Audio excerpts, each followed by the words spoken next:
ratificado el rol que todos reconocemos en la Organización de Tratado de Cooperación Amazónica como espacio de cooperación, y por otro lado la importancia que para todos y cada uno de nuestros países tiene la Cumbre de Desarrollo Sostenible Río+20, y a su vez hemos incorporado un anexo a la Declaración de Lima sobre minería ilegal en la cuenca amazónica, reconociendo todos y recomendando la unión de esfuerzos para el control de la minería ilegal en la cuenca amazónica, desarrollando una agenda estratégica específica para este fin, a partir de la cooperación mutua y el intercambio de experiencia.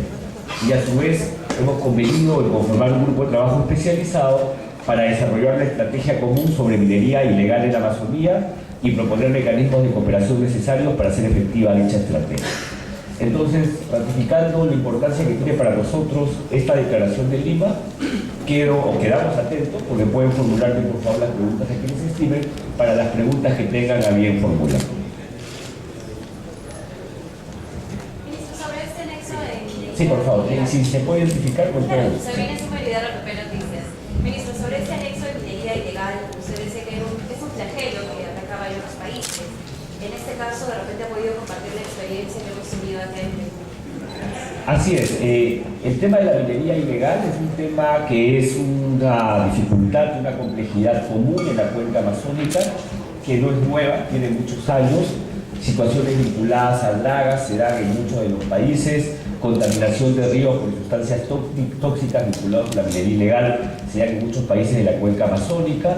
Hablamos hoy día durante el almuerzo con el ministro del Ambiente de Guyana, quien comentaba cómo estaban enfrentando este problema a partir de la asignación de áreas ordenadas para formalizar a los mineros ilegales. Hay experiencias también de control de los garimpos, el garimpeiro, que es el minero informal, el pequeño minero en la Amazonía brasileña, y lo que queremos con este grupo de trabajo es consolidar un espacio donde podamos discutir estrategias que nos permitan enfrentar este problema que es común. Todos sabemos que gran parte del problema de la minería ilegal se origina en el hecho del precio de los metales. El precio de los metales lleva a una fuerte presión, y además todos somos conscientes que la mejor manera de combatir la minería ilegal es con políticas que fortalezcan, o políticas alternativas que fortalezcan la capacidad de los habitantes de la Amazonía de superar sus propias condiciones de pobreza. Es complejo, es difícil, el precio de los metales hace que identificar estas actividades sea realmente un reto complicado, pero creo que en equipo lo vamos a poder lograr. Ministro, Benedito Goyasco de Perú Noticias, el anexo que se ha suscrito en la Declaración de Lima, se ha mencionado pues que los países van a unir esfuerzos para combatir la minería ilegal. ¿Y qué va a consistir? Y también se ha señalado aquí en este anexo que van a plantear o presentar en la reunión del Río+20 este tema de la minería ilegal. Así es, hay dos temas específicos que permiten contestar su pregunta. El primero es la conformación de un grupo de trabajo. Uno tiene que tener en cuenta que en las relaciones internacionales a veces los avances parecen pequeños, pero cuando uno los entiende a lo largo del tiempo y lo que significa la cooperación entre los estados, son inmensos. O sea, la simple conformación de un grupo de trabajo entre estados, entre países de la cuenca amazónica, es un avance importantísimo porque parte de identificar un problema común. Tenga en cuenta lo que significa además identificar un problema común y buscarle un mecanismo para la solución de estrategias basadas en la cooperación. Entonces el grupo de trabajo es fundamental. Y lo segundo es poner un poco de relieve este tema en foros globales. El tema de la minería ilegal aqueja fuertemente a los países de la región amazónica, pero no únicamente a los países amazónicos. Hay otros lugares del mundo con problemas similares, con problemas equivalentes, de pequeños mineros y mineros artesanales que no cumplen necesariamente los procedimientos y realizan actividad en condiciones que no son adecuadas para la sostenibilidad de los ecosistemas en los que se desarrollan. Como viene la Cumbre de Río+20, la Cumbre de Río+20 tiene dos elementos centrales, por lo menos por ahora en negociación: el tema del marco institucional y el tema de la denominada economía ecológica, economía verde. Es un tema todavía no definido. Como en todo caso, cómo podemos orientar nuestro desarrollo en una lógica de protección ambiental, de protección del entorno y de las condiciones naturales. Entonces, reconocer estrategias de combate a la minería ilegal va a ser fundamental en esta lógica de búsqueda de sostenibilidad de Río+20. Por favor. bien la minería ilegal contamina actualmente, también las petroleras legales en la selva. Hay dos informes de la Defensoría del Pueblo, acá una cuadra lo vamos a coger, en que determina que la producción petrolera está contaminando, afectando a los nativos Shuar y a otros nativos de la Amazonía con cadmio, ¿no? Y otros productos que usan arsénico y cianuro, y la población Shuar está con el 60% de cáncer. Entonces yo quisiera saber si ustedes han tenido la gentileza de ver este tema también, que es grave, porque toda la Amazonía peruana, como ustedes saben, ha sido concesionada para la producción petrolera, casi toda la Amazonía. Entonces vamos a tener un grave problema en la Amazonía, que es una zona importante del planeta que provoca lo que fabrica oxígeno. Y asimismo también le pediría que el Estado sea fuerte, como en otros países, para que exijan la tecnología limpia en la explotación de la minería, porque también la minería nos está dejando 1.100 pasivos ambientales. Acá les voy a dar a cada uno de ustedes un pasivo ambiental con 50.000 toneladas en el kilómetro 90 de la carretera central, que lo hemos denunciado y que va a crear graves problemas porque están a 5 metros del río Rima, que es en el Cerro Tamboraque, un pasivo ambiental de una minera, y el Estado no sé cómo le ha permitido que lo deposite, no su gestión, que lo deposite a 5 metros del río Rima. Nada más. Muchas gracias por su pregunta. Obviamente el combate a la contaminación es un elemento prioritario de las estrategias de cooperación amazónica, y en ese sentido, como ustedes saben, y eventualmente la viceministra del Ambiente del Ecuador puede ayudar a complementar esta respuesta.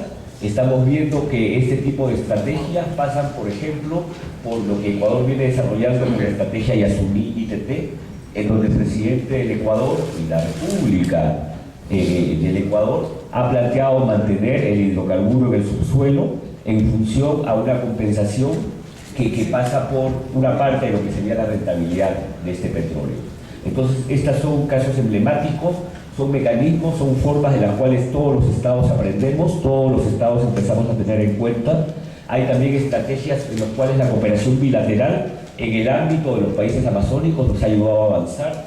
En el Perú tenemos el programa de conservación de bosques como estrategia de mitigación del cambio climático, que tiene muchos elementos similares al programa Sociobosques del Ecuador y programas parecidos en otros países de la cuenca amazónica. Siempre el aprendizaje a partir de las experiencias de otros países resulta saludable, resulta positivo, porque nos permite disminuir la curva de aprendizaje, ¿no? Y respecto al tema de rehabilitación de áreas afectadas, sí se reconoce siempre que las actividades económicas desarrolladas en muchos casos ancestralmente han generado pasivos que tenemos que buscar la forma de remediarlos. Nosotros representamos en esta mesa a los ministerios del ambiente de cada uno de los 8 países de la cuenca amazónica, y nuestra tarea es justamente enfocarnos en prácticas de control y prevención de la contaminación y rehabilitación de zonas afectadas. Buenas tardes, soy Bárbara Fresa de la Universidad de Colgate. Quisiera saber, frente al problema de la deforestación, que sea por agricultura, por minería, lo que sea, prácticamente, o sea, realmente, ¿qué posibilidades reales hay en ese momento para que programas de Red Plus, de pagos por servicios ambientales, pueden hacer frente a eso? Con el precio por tonelada de carbono tan bajo como está, ¿qué posibilidades reales ven ustedes? Y me gustaría escuchar de algunos de los ministros que tienen experiencia con esto, quizás Brasil, no sé, Guyana, Ecuador quizás.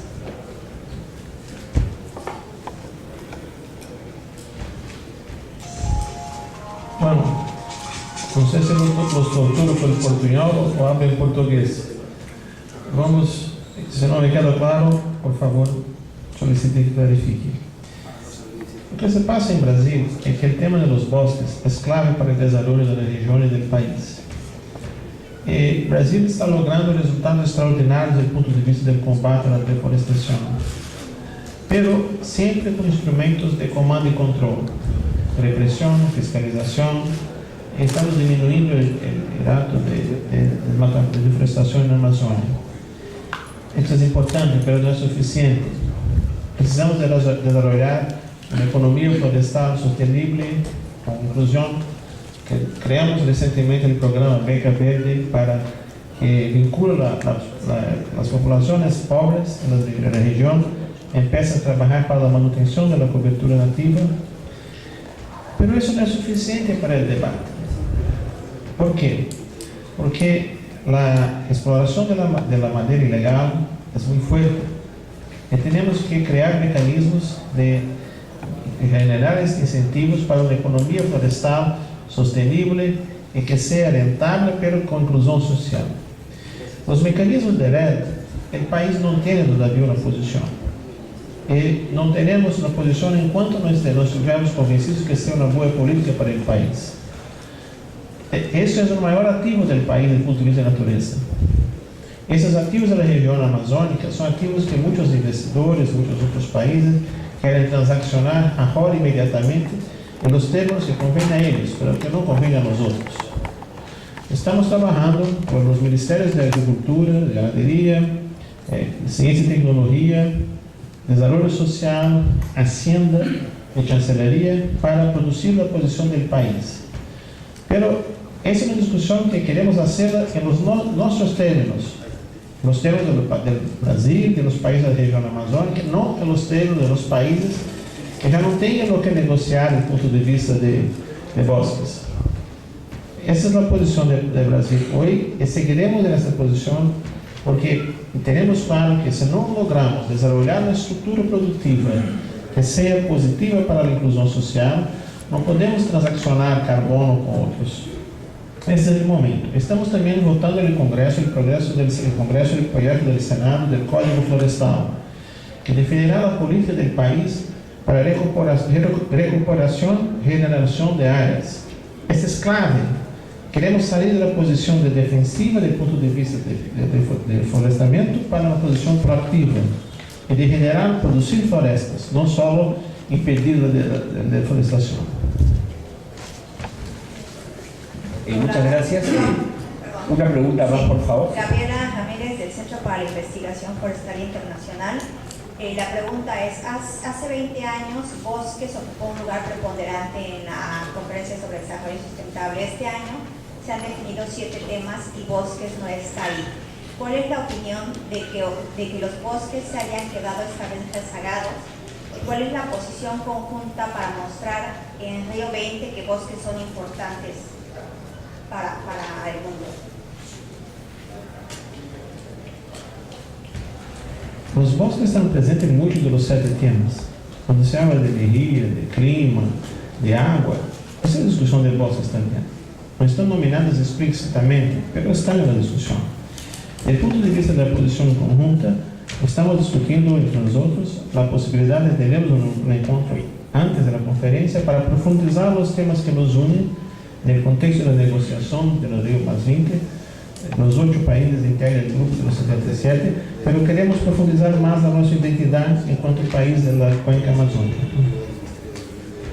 Muchas gracias. Quiero aprovechar estas últimas palabras para reiterar la satisfacción que el Perú tiene y viene teniendo de ser el anfitrión de ustedes, de cada uno de los representantes, ministros, viceministros, ministras, viceministras de los ministerios del ambiente de los 8 países de la cuenca amazónica, y agradecerle a los medios. Hemos cortado nuestra reunión en consideración a su tiempo, somos muy respetuosos de los tiempos de ustedes y espero que nos podamos ver en otra oportunidad. Muchas gracias.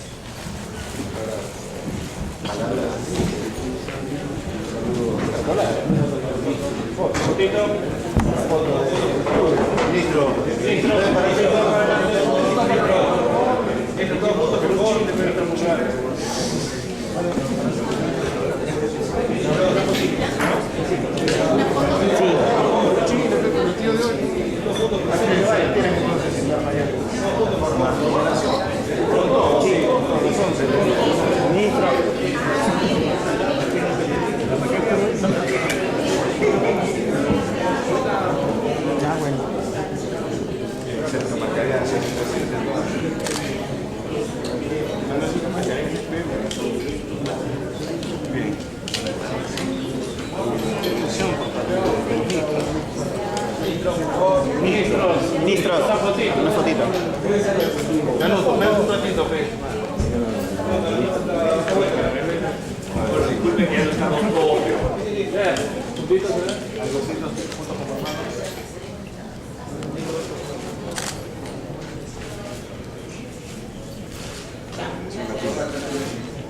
Muchas gracias.